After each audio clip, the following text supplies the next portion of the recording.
हम्पी सिरीजच्या या एपिसोडमध्ये हम्पीला कसं जायचं, हम्पीमध्ये कुठे राहायचं आणि कसं फिरायचं याबद्दल सांगेल, तर व्हिडिओ पूर्ण बघा. आम्ही हम्पीला कारने गेलो होतो, पण तुम्ही ट्रेन किंवा बसने पण जाऊ शकता, ज्यासाठी आधी होस्पेट जंक्शनला या, जिथून हम्पी फक्त 10 किलोमीटर आहे. हम्पीमध्ये आम्ही सगळ्यात आधी अंजनाद्री पर्वत म्हणजेच आपल्या श्री हनुमानांच्या जन्मस्थळी जायचे ठरवले. तुम्हाला दिसणाऱ्या या भल्या मोठ्या डोंगराच्या माथ्यावर श्री हनुमानांचे मंदिर आहे, जिथे जाण्यासाठी 475 पायऱ्या आहेत. आम्ही गेलो तेव्हा शनिवार होता, म्हणून खूप गर्दी होती, पण दर्शन 2 तासामध्येच झाले. मंदिरामध्ये बजरंगबलीची दगडाने कोरलेली मूर्ती आहे. तसेच या ठिकाणाला किष्किंधा असे पण म्हणतात. याच किष्किंधा परिसरात शबरी गुफा, बाली गुफा आणि सानापुरा लेक पण आहे, जिथे तुम्ही फक्त 100 ते 150 रुपयात क्लिप जम्पिंग किंवा कोरॅकल राईड पण करू शकता. पण आम्हाला सानापुरा लेकला जायला वेळच मिळाला नाही, कारण सध्या हम्पीमध्ये खूपच जास्त ऊन आहे. त्यामुळे शबरी गुफा आणि बाली गुफा बघण्यात आमची पूर्ण एनर्जी गेली होती. पण तुम्ही मिस करू नका. आता आम्हाला बघायचा होता तो हम्पीमधला सगळ्यात सुंदर सनसेट. त्यासाठी संध्याकाळी 5च्या आसपास आम्ही पोहोचलो हेमकोटा हिल्सवर. पर्वताच्या पायथ्याशी पूर्ण दगडाने बनलेले ससीवे कालू गणेश मंदिर आहे. हे एक प्रॉपर सनसेट पॉइंट असून जिथून दिसणारा सुंदर सनसेट आणि विरूपाक्ष मंदिर परिसर तुमचे संध्याकाळ आणखीन सुंदर बनवेल.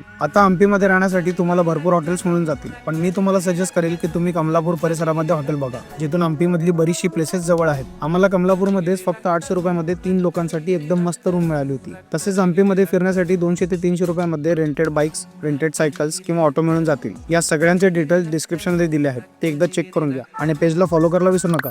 धन्यवाद.